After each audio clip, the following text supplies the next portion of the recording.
ज़ारा से बहुत एक्सपेक्टेशंस हैं, आपकी क्या राय है? देखिए, अपनी तरह का अकेला बिजनेस है और इस लिहाज से इसकी फैंसी तो रहेगी। और मेरी राय साफ है कि बड़े लिस्टिंग गेन के लिए आपको यहाँ पर पैसा लगाना चाहिए।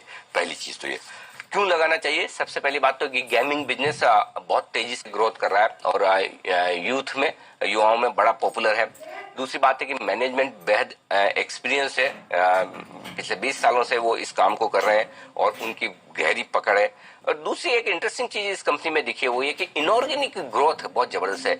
जो बढ़िया कंपनी इन्हें नजर आती है उसे लेते हैं, एक्वायर कर लेते हैं, मर्ज करते हैं। और सबसे बड़ी बात इंटरेस्टिंग दीप ये कि जब ये दूसरी कंपनी एक्वायर करते तो ऐसा नहीं कि खाली पैसा दिया, कंपनी ले लिया, कंपनी हमारी हो गई। उनके मैनेजमेंट को भी अपने साथ में ले लेते हैं, उनको और उनको कंपनी भी चलाने देते हैं, उनको बोर्ड पर ले लेते हैं। तो ये कंप्लीट इंटीग्रेशन होता है, साथ मिलकर वेल्थ बनाने वाला जो मामला है, ताकि उनकी जो एक्सपर्टाइज है उसका फायदा भी मिले और कंपनी की भी साइज ग्रो हो। तो ये मुझे बहुत इंटरेस्टिंग दिखे कि जितने एक्विजिशन किए हैं इन्होंने उतने सारे लोगों को अपने साथ में रखा है। जिन लोगों ने वो स्टार्टअप कंपनियां बनाई थी या इनिशियल स्टेज पे बनाई थी उनको भी नजराना लिया है। एक और अच्छी बात है कि आमतौर पर इस तरह की कंपनी में कैश बर्न बहुत होता है, यानी कि नुकसान बहुत करते हैं खासतौर से पैसे का। लेकिन कंपनी जीरो डेट कंपनी है, कोई कर्ज नहीं है पिछले 2 साल से कंपनी पर। इनफैक्ट प्रति शेयर 60 रुपया, 1100 रुपए का इश्यू प्राइस है, 1101 का 60 रुपए कैश कंपनी की बुक्स पे पड़ा है। ये एक अच्छी बात है। आईपीओ के पहले कई बड़े इन्वेस्टर्स पैसा लगा चुके हैं।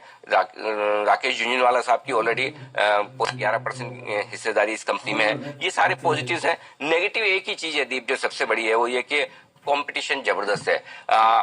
कभी भी कोई नया किसी ने आइडिया लाया और डिस्ट्रप्शन हो जाएगा।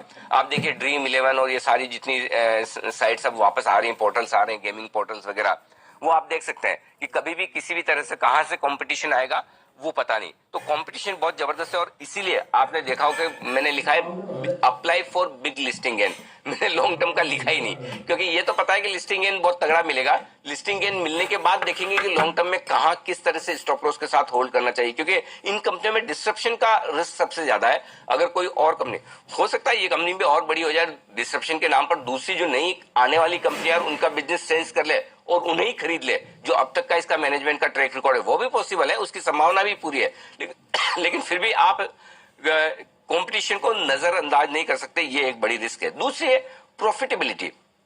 एकदम है ना, वो स्लो स्टडी ग्रोथ नहीं है कि धीरे धीरे रेवेन्यू बढ़ रहा है, धीरे धीरे प्रॉफिट बढ़ रहा है। स्पेशली प्रॉफिट में बड़ा उतार चढ़ाव, कभी अचानक से प्रॉफिट आया, कभी नहीं आया, कभी कम आया। और पिछले साल और इस साल दोनों साल तो कंपनी ने लॉस किया है, कंपनी नुकसान में है, तो लॉस दर्ज किया। तो उससे आप समझ सकते हैं। अब ठीक है, लोग फ्यूचर पर भरोसा करते हैं, नए तरीके का बिजनेस है, तो आप साल 1.5 साल के जो आंकड़े हैं उनको नजरअंदाज करेंगे। उसकी अपनी वजह है, डिटेल्स हम जब मैनेजमेंट से बात करेंगे तब पूछेंगे भी। लेकिन कुल मिलाकर ये कि हाँ, अपनी तरह का एक यूनिक आईपीओ है। लिस्टेड प्लेयर डायरेक्टली कोई है नहीं, थोड़ा बहुत डेल्टा से आप कंपेयर कर सकते हैं। लेकिन हाँ, इस आईपीओ में इंटरेस्ट बना रहेगा, दमदार लिस्टिंग भी होगी और इसके लिए आप अप्लाई करें। जितना जरूरी है आपके लिए इस आईपीओ में अप्लाई करना है, उतना ही जरूरी, बल्कि उससे ज्यादा जरूरी काम वो है जो आपने एमटीआर के वक्त किया है। अप्लाई करने के बाद रोज भगवान का नाम जरूर लें, अलॉटमेंट मिल जाए, अलॉटमेंट मिल जाए तो आपकी लॉटरी।